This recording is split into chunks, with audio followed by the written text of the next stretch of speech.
What the fuck is up, shawties? Welcome back to my channel. Look at me being active. Wow.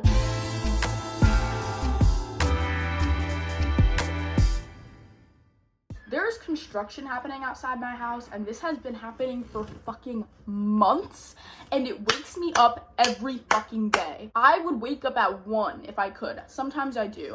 I'm pretty good at sleeping through it, to be honest, but sometimes it wakes me up and it gets me really mad, and it goes on like all day. It annoys me in all my classes. This is just pen on my arm, you can ignore that. But welcome back. Today we're going to talk about my hamper. Today we're going to talk about the key to dismantling anxiety and depression, and where anxiety and depression stems from. I'm currently doing my makeup. This is my mirror. She moves. Ooh, my curtain is getting in the way. If you've watched my channel before, specifically the video about mental health and spirituality, you would know that I'm kind of an emotional wreck. I don't really show that much in my videos, but I am one. And the reason why, who just texted me? The reason why I'm able to talk about these things is because I've been there. You kind of have to have gone through it to understand it, if that makes sense. Because obviously in the mental health community, there's a lot of stigma around thinking things aren't real, and depression is just being lazy, and anxiety is just, I don't fucking know. So obviously none of that is true. These are real issues. Real people go through them, and there are reasons for that. So I thought I could enlighten you. And obviously everything I'm going to be talking about is stuff that has worked for me. Everybody's different, but I still thought I would share my insight in the hopes that it would be helpful for somebody. So I'm gonna be doing my makeup while I talk to you because I have class soon and I just want to look cute, you know? Also, my hair has been like this for like 2 days. I slept in this hairstyle, so she looks a little funky, but I don't know. I don't mind. I think it's just the easier lifestyle that I choose, because when my hair is natural, curly, I hate taking care of it because you can't brush it.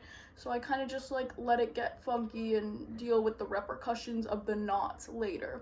But anyway, in terms of anxiety and depression, the first thing I want to talk about is the significance of the present moment. Now, I don't know if you've heard this before, but something that's helped me a lot is understanding that fear and anxiety and stress comes from thinking about the future. So anxiety stems from thinking about the future. Depression stems from thinking about the past because of regret and wishing you made a different choice and getting angry at yourself for something that you did that gets you in a bad place. All of that stuff comes from focusing on the future and the past. Another interesting thing about this is that the past does not exist. Think about it.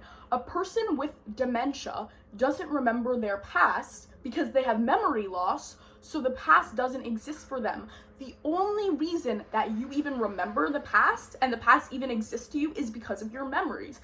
If you didn't have these memories, your past would not exist in your mind. Think about when somebody's ever said to you, oh my God, do you remember when you said this or when we did this, and you don't remember? That past doesn't exist to you anymore because you don't remember it. There's probably a million things in your past that have happened that you do not remember because we can only remember so much, right? So the past doesn't fucking exist, okay? Now let's talk about the future. The future is a myth. You have no idea if you're even gonna have a future. Not to sound scary, but we can only assume that we have a future in 1 year, 5 year, 10 years from now. We don't know though. Like, we have no idea how long we're gonna be here. So the future is just a myth. Like, we can hope or assume that it's gonna be there, but we don't know. So when you're having anxiety and you're stressing about the future, you're stressing about something imaginary, basically. And that's why often anxiety is not logical. The things that you get anxious about aren't logical. If you've ever been anxious about something and you've talked about it to somebody, like sometimes when I get anxious, I'll talk about it to somebody and I'll be explaining my thought process and they'll be like, Naomi, honestly, you kind of just sound like you're on a thought spiral right now. Like, none of this is like really making any sense. Like, I'm really worrying about nothing. And that's what it is a lot of the time. Now, sometimes we worry about real problems, sometimes we worry about real things, but often we worry about things that don't really matter and we won't be thinking about in a week, 2 weeks, 2 months from now. Or we're worrying about something that we can actually solve. Maybe we're procrastinating it, or maybe we just don't feel like it, but it's actually a solvable problem that we don't need to be wasting our energy thinking on. But getting anxious over things and worrying about things can be kind of addictive. So I get how that's hard. I understand. But anxiety is about the future. Now, the interesting thing here is that when you're living in the present moment, you're not thinking about the past and regretting the past, therefore you're not in a depressed state. When you're living in the present, you're not worrying about the future, therefore you're not getting anxious. Now, when I say living in the present, I mean really living in the present. I don't mean being there but like thinking about something else. I mean being fully present and focused on what is happening in front of you. Think about some of your best times in your life, or some of your favorite memories, or some of your most favorite experiences that you have with your family, friends, by yourself, whatever. Now think about those times. What made those times so special? You probably remember them pretty well because they were your favorite times, right? Your favorite memories. Now, if you're thinking about a day that you were super anxious or depressed, you probably don't remember that experience as vividly because you were probably preoccupied in your mind with other things, and it probably isn't one of your favorite memories. Now, your favorite memories you can probably recall pretty easily, and that is because you were in the present moment. You were focused on the present moment. You are really, really living, and therefore you can recall it because you remember it well because you were present, experiencing it, right? And that's why living in the present moment produces some of our best times. If we were all able to live in the present moment 24/7, anxiety and depression would probably not be as potent in our lives.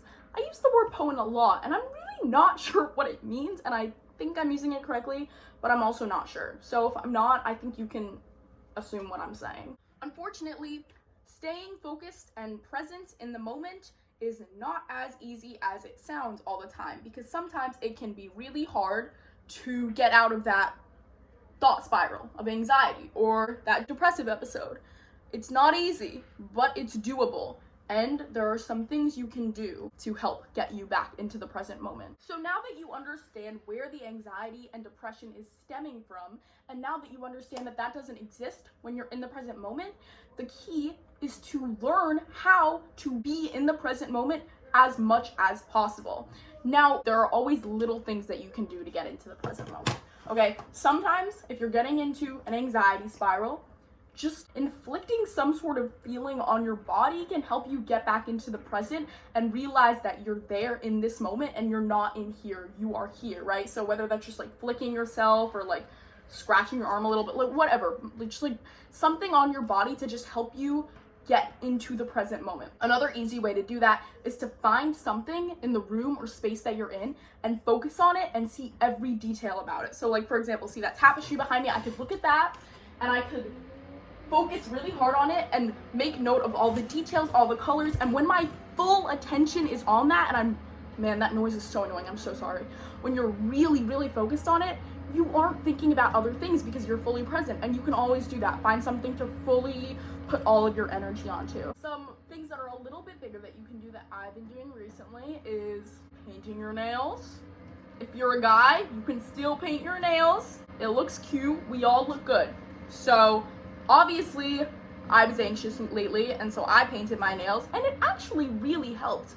Another thing I've been doing lately, a lot of people sometimes, like, when they get into this bad state, the first thing they do is go on social media or watch Netflix. I'm a victim of this as well. It's totally fine. Just that sometimes, when it comes to social media, it's actually probably not gonna relieve you of the anxiety and depression because social media can be really toxic. Not always, but a lot of the time. And if you're already in a bad mindset and then you're looking at like pictures of videos of other people, you could start feeling jealous. You could start, like, if you're already in a bad mindset, you could take those things and it could put you kind of into a worse mindset, because especially when you're anxious, like, you can be anxious over anything, even if it isn't logical. And like, when you're depressed, you can be upset or like down about anything. So those things might not be the best things to be feeding your mind at that moment. So something that I've been doing lately, and I'm not a good artist at all, but drawing has helped me a lot. So sometimes I'll get like really anxious at night, like before I go to sleep, and going to sleep in a bad headspace is actually like not very good for you, because if it's the last thing you're thinking about before you're going to bed, you might dream about it, number one, or it's going to be in your subconscious while you're asleep. And it's also like not good for like manifestation, because like the things that we think about a lot become beliefs, and those become the things that we're attracting into our reality. So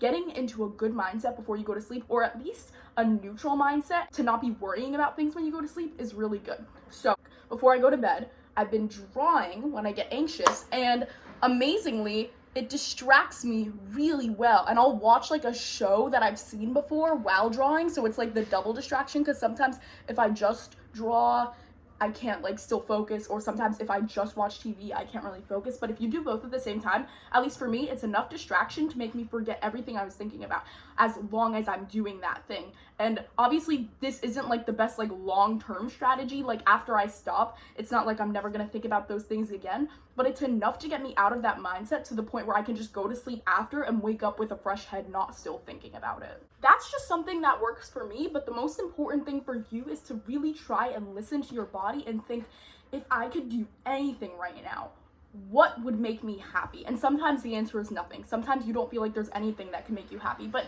if you can even think of one thing that you think would at least not even bring you happiness, but at least contentment or relaxation, or at least neutrality, do whatever is in your head. If that's making a certain food, do that. If it's watching a certain show, do that. If it's calling a certain friend, do that. That's actually another really good one.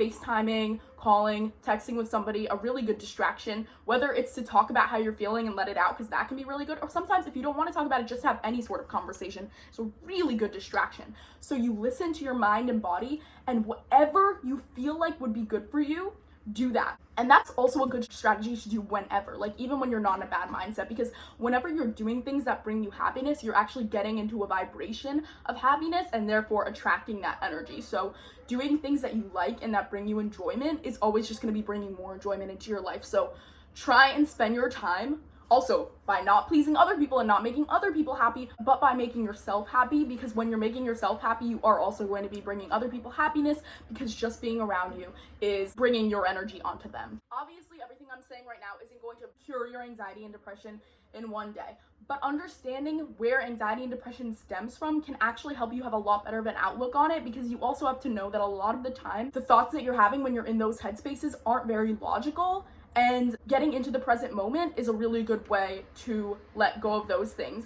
And also when you start to feel an anxiety or depression spiral starting, and you start engaging with those thoughts, it can become worse. So the best thing to do when you start getting those thoughts or feelings, like you're about to get into like some sort of episode, is to decide not to engage with it, to like not even start like thinking about it, or to not even let it in. Like when you feel it coming, immediately just go do something else that'll distract you, even if it'll only distract you for 5-10 minutes. Still do it. Meditation, also another amazing one, goes without saying.